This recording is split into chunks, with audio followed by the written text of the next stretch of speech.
Many of you probably know that I edit my videos with Final Cut Pro, and it's a very great piece of software, especially nowadays. But in 2011, they came out with a major update called Final Cut Pro 10, which a lot of people didn't like, and it changed everything about how this application works. So let's make a video with that today.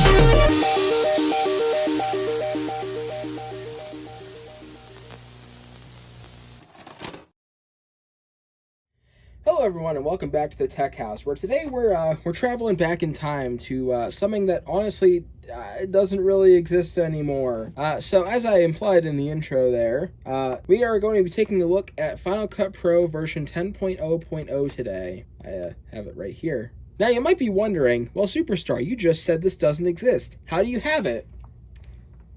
I have my methods. That's all I'm gonna say. So I'm running on this lovely 2010 MacBook Pro. It's the 15-inch model with the Core i5, 8GB of RAM, running Snow Leopard. This is also the machine that I use to update my website with, which I probably need to do a website update soon, but let's not worry about that. And the reason I'm using Snow Leopard is because this version of Final Cut Pro 10 actually predates Lion. So I could have grabbed a Lion machine. I didn't feel like doing that because I have this on hand and this is more period correct anyway. So Final Cut Pro came out in like July of 2011, or well, this version of Final Cut Pro did. Before that you had Final Cut 7. I think that may have been part of Final Cut Studio 3 or something. The timeline, timelines get kind of screwy when you get to the Final Cut Studio era, but this has existed since like the late 90s, I think. And this is a pretty big update, which was made to, I don't know. It added 64-bit support. It made the UI probably more simple. I've never actually used Final Cut Pro 7, but I learned to edit on Final Cut Pro 10 a long time ago. We're talking like 2017 onwards. I was making videos with this software, and it's worked pretty well so far. But I want to see just how far it's come, because people complained back when this came out about it's missing features. They don't like the new UI, and probably some other third thing. I don't know. That would require me to do research, and unfortunately this is not LTOS, so I'm not doing that research. I just want to fuck around in this program. So I'm gonna need some footage, and so I've recorded a little video that I would like to put together in this version of Final Cut Pro 10. So we're gonna have to enlist the help of something a little bit more modern.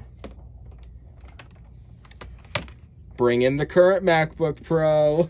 So of course, because I film all of my footage on an iPhone 12, I need a version of Photos to pull them off of the iPhone 12. So I'm just gonna go ahead and go into Photos here, click on iPhone, we're on the bottom, and I'm gonna go ahead and import all my recent footage, some of which you have not seen before, but I will sort through them and put them in a folder. Actually, it seems I've deleted a bunch of old footage, so let's see where this video starts. I think it was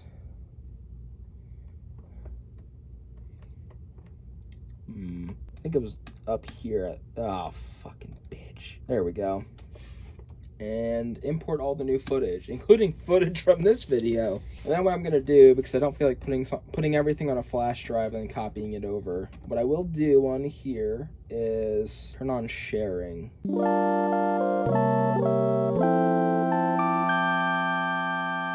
And really quickly, I got to rant about the modern fucking system settings app. I hate it so much more. I do not like this at all. I don't like how they iOS-ified everything. I want to go back to the old OS 10 style. Everything was clearly laid out. everything was understandable, and they didn't really change it that much, so everything was in the same spot every time. Nowadays, it's just, where do I fucking go? I don't need a fucking general tab. I need to know exactly what I'm looking for, so I don't have to go into the search box and type in fucking sharing. And then find out that all the options are split into different fucking categories. Like, why? Why did you do this, Apple? This has been the case since Ventura. Tim Crook, everybody. Okay, so I think it was in general, actually. Apparently, I already have file sharing turned on, supposedly. Okay, then. If that's the case, then yeah, I can even access. Okay, so I guess I just had it enabled the whole time anyway. Sounds good to me. All right. I will organize all the footage, and then I will network copy it over to the MacBook Pro, and then we'll start editing with it. You guys are lucky today, because I'm using an external mouse and keyboard with this computer, so you don't have to watch me do this the whole time. So I'm going to see if I can just connect straight to my laptop here. Go to network. I actually closed it. That was the dumbest idea ever. Okay, my setup is kind of a mess right now. I gotta show this to you real quick. I have my, I need to put my MacBook Pro somewhere, and I need to open it, although I may be able to connect to it right now. And then I just have my mouse and keyboard somewhere, wherever they'll fit.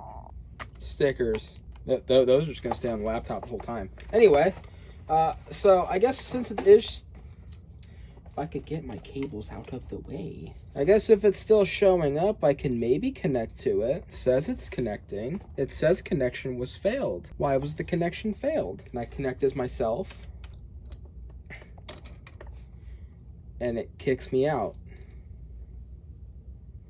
And it kicked me out. Okay.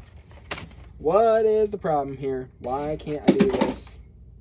I'm gonna sign in and watch my pocket knife fall on the parts Mac Pro. You don't even know about that one. You don't even want to know about that one. Does it work now? No. Why? I can't even use my laptop right now. I can't even use my regular Mac right now because the cinema display is in the way. I'll see if I can fix that real quick. Snow Leopard. And just like as if I was using Linux, it just fucking works if I do it manually. Hey, there's everything! Alright, let's get some footage in here. Okay, so if this works anything like modern Final Cut Pro 10, I should just be able to take my intro, drag it over here,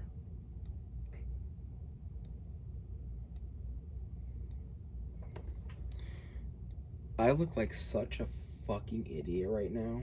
Okay, so there's one missing feature in Final Cut Pro 10.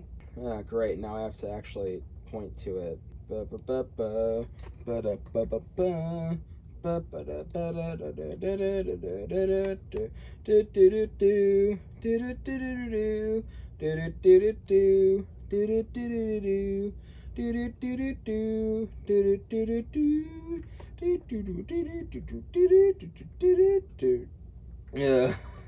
there it is. There's my intro.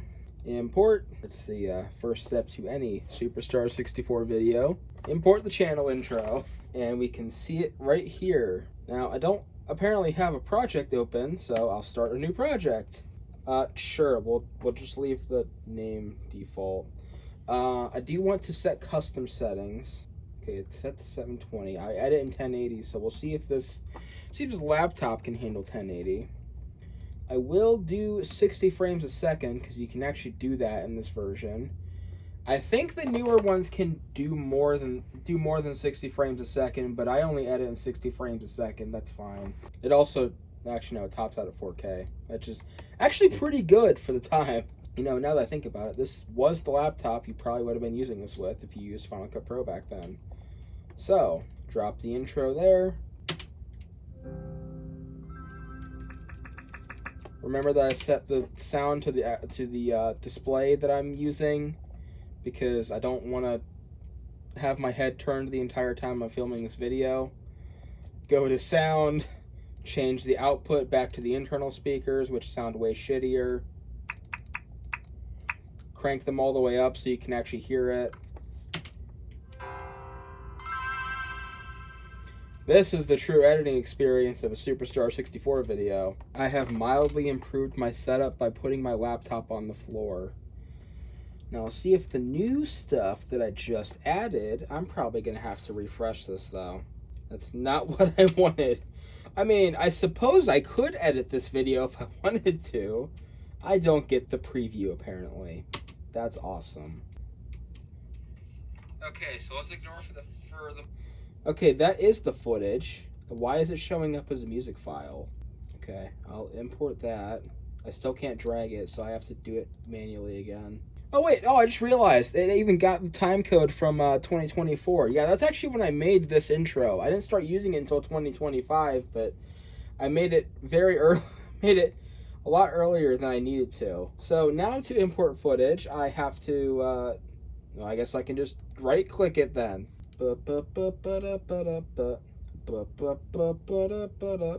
Sort it by name again, like I normally do. I think I did start recording that on June 7th.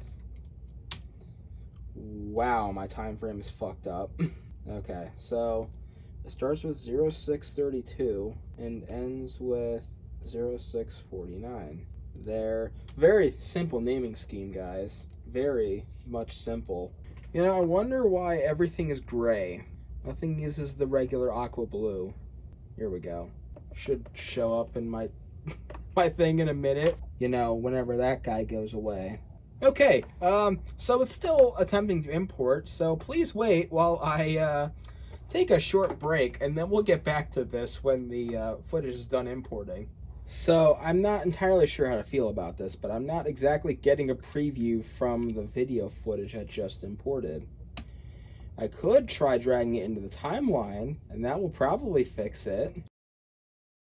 I don't know if this error message should make me happy or very worried. I guess we'll find out. This is from me trying to delete all the old footage, by the way.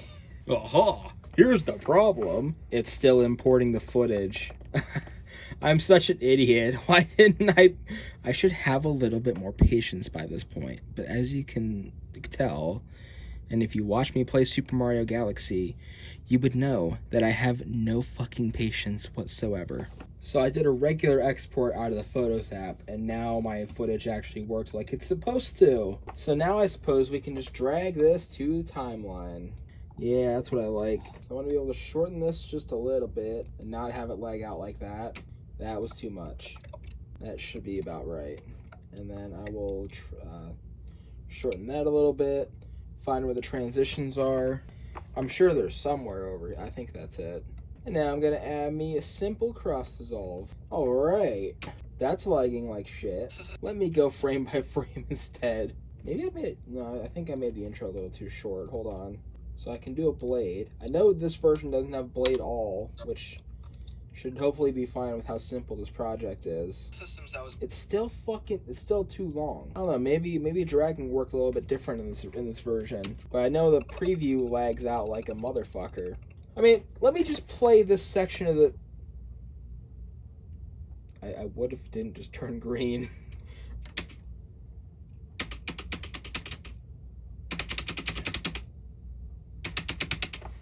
Oh, okay, there we go. I didn't notice the beach ball. No, it's. Was this? I've lost control of it. It's one of. For once, the mouse saved me. I love my keyboard shortcuts. So I can do the classic scrub along the timeline. Click here, click Command B, play it a little bit since I have the thing turned on that makes it jump to clips. Hit Command B here again. Wait 10 years because this is an old MacBook Pro. Click on it, delete it. Somehow not have to wait 10 years again. Clearly the optimization wasn't quite there yet.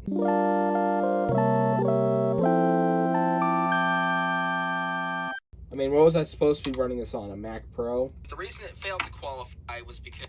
Oh, look, there it lagged again. And weirdly enough, it doesn't give me the warning. I believe this is like default settings. So usually in the past, when I was using shitty hardware to run Final Cut Pro, and it lagged out like that, it'd give me a warning message on the screen saying, hey, you dropped frames during video playback. I don't know, I mean, I clearly saw it, but whatever. I wonder if part of the issue, of course, is the fact that I'm trying to edit a 1080p 60 video on here. Maybe if I bumped the resolution down, it would work a little bit better. And especially the frame rate, because, I mean, you gotta think, this came out in 2011. YouTube videos were typically 30 frames a second, and they typically weren't 1080p. Honestly, you were lucky to get HD back then. At least, if I'm remembering correctly. I could be misremembering things. Well, there you go. Here's a period-accurate video from 2011. You can see the maximum quality option is 720p. So I think this was really around the time the HD era of YouTube was getting started. I think it took me a while before I actually standardized my resolution. So I don't know. I wasn't around on YouTube in 2011. I kind of was, but only as an observer. So I couldn't really tell you what it was like to upload videos around the time, but you're just gonna have to trust me on this one.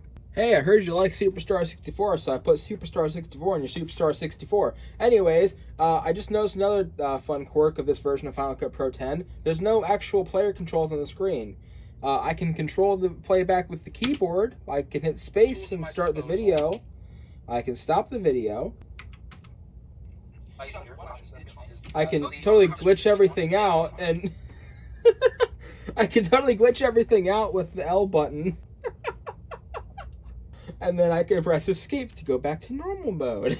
I only recently learned about the fast forward and rewind on Final Cut Pro. I'm kind of embarrassed to admit that, as somebody who's used this for like almost 10 years now. I'm sorry, that was I'm sorry, that was really funny. Anyway. Alright, I really need to know if this works. I need the trackpad for this one. Can I still pinch to zoom the timeline? No. Yeah? No, I don't think it's working. That's unfortunate. I use that all the time when editing my videos. This is going to be painful. Here's something you don't get anymore. If I click here, and you know, just pay attention to the animation. It gives you a little fade animation. Nowadays, it just disappears when you delete it from the timeline, and then everything else moves. Which, I mean, if I just delete this one, it kind of does both. And then when I undo it, it kind of reverses that. The beauties of old UI design. I think this is something they actually fixed, but let's say I have the time over here, and I clip the clip here. Fuck if I remember what to call this. But it stays where it's at. And that's very annoying because I want to start at the beginning and then play. And I have to manually do it. And there's actually no reason to... See, I clipped this. I want to see what the beginning of that dialogue is. If I remove a clip where I'm currently at in the timeline, it will just jump to the beginning of the next clip. But here it just stays where it's at, even if it's in the middle of a sentence. Okay, so in my videos, I typically like to do a big zoom sometimes and focus on a certain part of the video.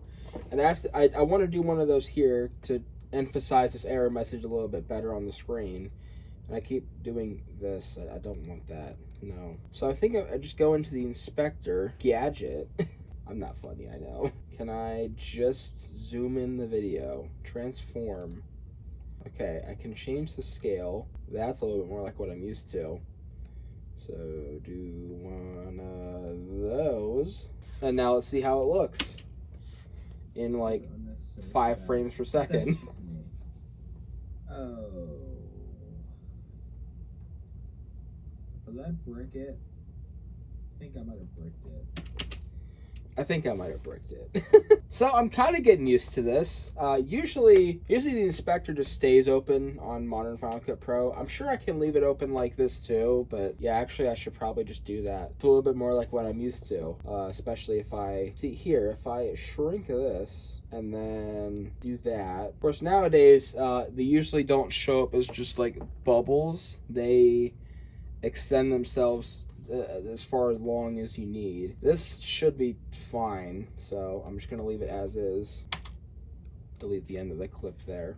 And you know, this is starting to look a little bit more like home. I'm just thinking. And then, so I know they've moved a lot of stuff in newer versions of Final Cut Pro. So a lot of these buttons down here, like they're not, okay, effects is still down here. Photos is not. In fact, iPhoto doesn't even exist anymore. Music and sound, that got moved up here. Okay, photos, music, sound, not transitions, but titles, generators, themes. All of these were moved up towards in this window here with the clip browser. So this would take a little bit of getting used to if I actually used this for a long time, but then there's a bunch of shit missing. Like, there's no 3D titles in this version. That was a much later edition. That had, I think that was like 2015, 2016 they came out with those. Correct me if I'm wrong. Just leave the effects open. See, this looks like home to me.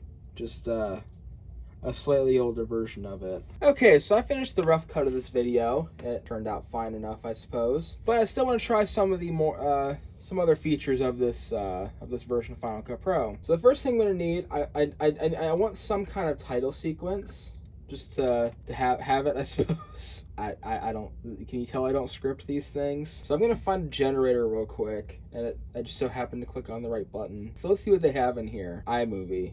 Yes, that's a very iMovie generator. Industrial. Natural. That doesn't look like anything I've seen in nature. Yeah, the classic underwater here. Like, I see some of the ones I'm used to, but like they only have the clouds in here. I'm just gonna chuck the blobs in. Ooh, it's like orangish yellow. And if I hit enter, I can make the computer do that. Classic Mac OS 10. So of all the title sequences they have in version 10.0, one of them happens to be the Star Wars one, which I've now added to the timeline. Okay, that looks awful on here. I'm not going to use it, but it's funny. I just think it's funny that of all the ones they had at the very beginning, that was one of them. Can I delete? Okay, I've deleted it. It just runs like shit. Okay, I've picked a upper from the documentary template here. I might actually do left as well, and I'll put my text in. Yeah, I want to actually edit the text. Genius. Okay, maybe I should move it up a little bit if I can.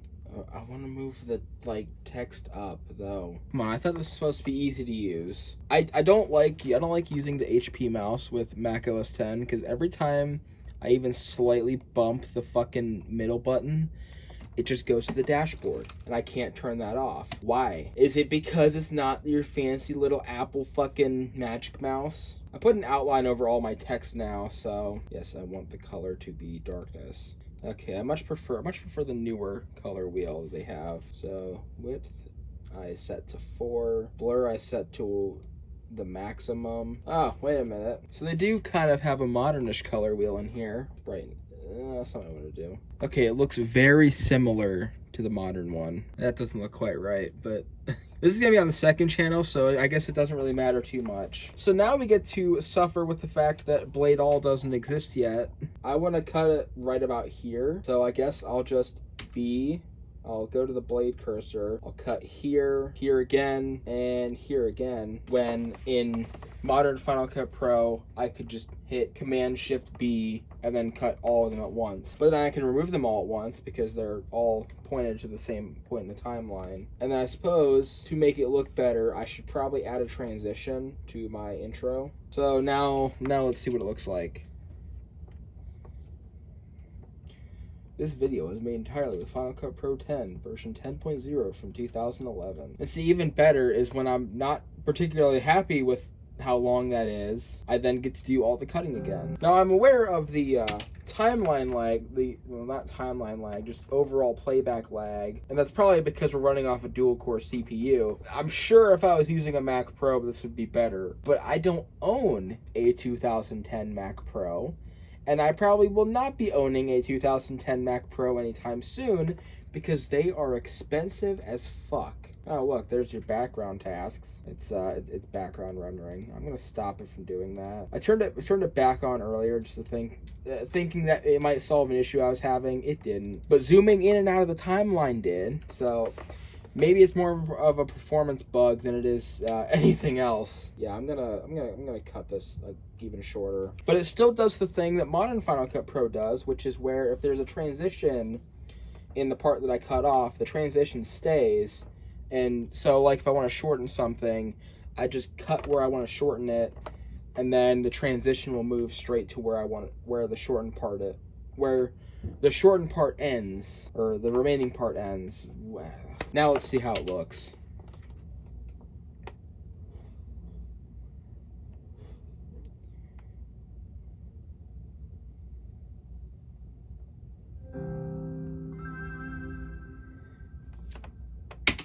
That looks a lot better. I didn't intend on showing this part. I was going to say something along the lines of, so in this part of the video, I want to add an image of Kinger from the Digital Circus, and I want to put it on the screen. At that point in the video, I had intended to download the image already, but attempting to load Google on PowerFox on Snow Leopard, while having Final Cut Pro open, appears to lock up the entire computer. I mean, I'm moving my mouse cursor around. I have it hovered over Final Cut Pro, and now I don't even have it in the dock. It's still showing system preferences. So I think this is absolutely hindering the performance of this computer. I'll have to see what I can do about that, but I think I'm gonna have to force restart.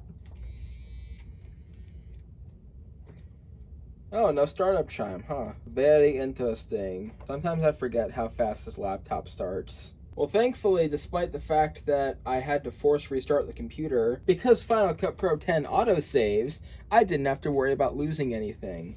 Isn't that just nice? Yeah. Okay, and I realize this is absolutely not going to work in the slightest, because if I click on this image and I click Save As, well, I right-clicked, but whatever, it's a WebP image. I can't do anything with that because this computer's too old. However, what I can do, Command-Shift-4, Yep. We're just gonna screenshot it and make it look shitty, but it's a second channel video, so it doesn't matter. Hey! And now I have that as a screenshot, and now I can just quit that, and then, bam, right there. Alright, it's time to set up my system. SUPERSTAR64. I'm not gonna bother putting a password on it. Hey, there's markers in this one. Ooh, and it's blue. They're purple nowadays, but it's blue. Okay, I'm actually going to delete that marker. I don't need it there. I think it's right there that I want to add the image. Now, of course, I already know this isn't going to work, but well, I'm just going to try it anyway because I'm stupid like that. Drag it. No way. So I can't drag to import footage, but I can drag to add to the timeline. See, that's supposed to be a really short part. I can't believe that worked. I didn't think that was going to work at all. Now let's watch that scene again. STAR64. I'm not going to bother putting a password on it.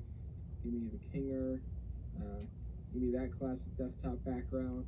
I think you get the idea here. Alright, the last thing I'm going to do before I test the render times is I'm going to add some background music to this. So go to my PowerBook, which is actually a MacBook Pro. Go to my hard drive, go to my user account, users, and then user account. I'm just going to add the typical background music I add to most of my videos. There's Definitive 3.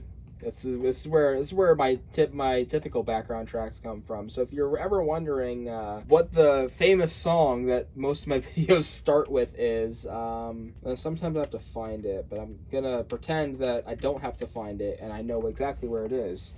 And in this case, on this album, it's track 15, Gold Leaves.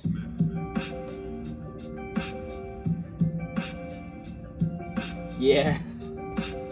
Okay, so we have the song, and then so knowing what I know now, I should just be able to take this, drag it to the timeline, have it show up with that nice screen that we all love, and now the song is part of the video. Except it's way too loud. I always crank it down to negative 27 decibels. That was something I learned from a DankPods video, I believe, and the precision in this one is not there, so I will go up, up, up. That's what I want to do anyway. Oh, no, I just get the beach ball instead. Great performance. That's not what I wanted. I have to type it in manually, apparently. Negative 27 decibels. That is the volume that you expect my background music to be. Let's watch that scene again. So one of the systems that was meant to qualify for the Ultimate Startup Race there you go. That's a very simple edit. And I'm not going to do any like fancy tricks with the background music this time because it is mostly just a test video, but yeah. Okay, I will finish adding the background music to the video and then I will do a render check or render test, whatever. I want to render this, and I'm probably going to upload it, so we'll be right back. All right, the background music has been added, so I suppose it's time to export this. Where's the export button? So I guess the first thing I should do is find out where the export button is. Okay, so I found it, but you have to re-click on it. I don't know. Share. Okay, there we go. Hey, it even has the old options for YouTube, Facebook, Vimeo, and CNN iReport. That is a relic of a lost era. I think I'm just gonna go with the good old Apple devices because that's gonna keep the space down. I already know this is gonna be massive, so. Oh yes, 1.09 gigabytes. I'm sure no, don't add it to iTunes. Wow, this has way more character than the modern one does. It shows you a whole fucking iMac.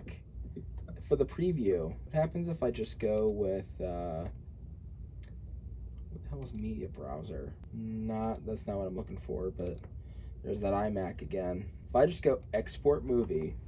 Okay, so this is a little less charming, I must say. Estimated size unknown. That's a good sign. I'm just gonna go with the Apple devices because I know how that works. What if I click YouTube? It's probably gonna ask me to sign in, but yes, the old YouTube logo, and that's the preview here. Obviously, I can't.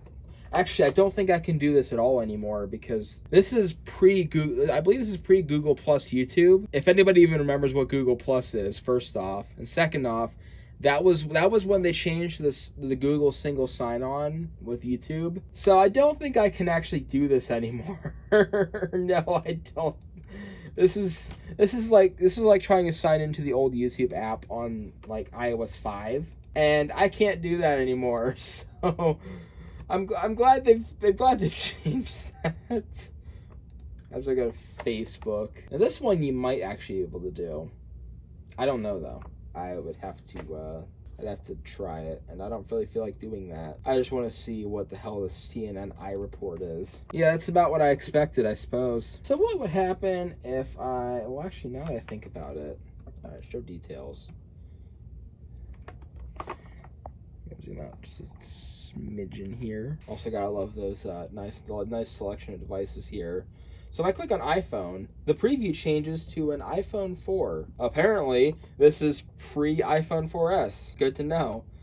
The iPad should therefore be, it just says iPad, so I'm guessing this is before the iPad 2 was even out. I do actually have a first generation iPad, but I think we've seen enough videos about that. Apple TV second gen. I love the previews being like the actual device that you're gonna watch them on. Except not really, because I'm not hooking up my 2009 iMac just to watch this video. I say while I'm looking at a 27-inch cinema display, it's basically the same thing. All right, so I'll give it a name, and then I'll add to playlist, I guess, whatever. All right. Oh shit. Actually, I should probably. I'm gonna stop that. No, I guess I won't. Never mind.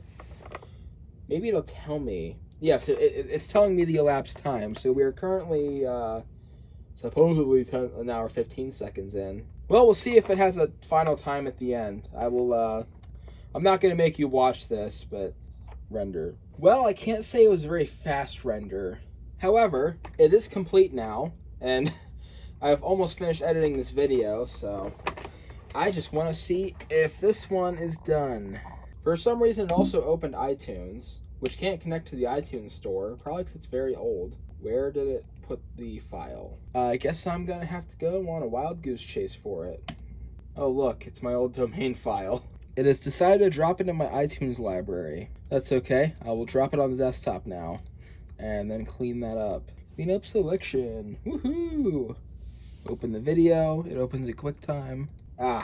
It's lagging out still. However, if I do a little something called going and throwing it on my current MacBook Pro, maybe that will play it just a little bit better. Bingo. It's like a 1 gigabyte file, so we'll see if it has any issues copying this over.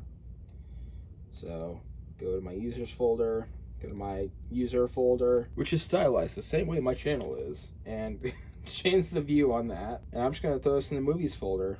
This might take a minute, so we'll be right back. All right, so now who's ready for buttery smooth performance on a current computer?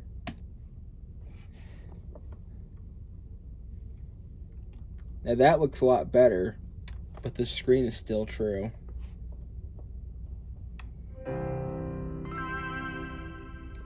Anything. It's taking an awfully long time to do so.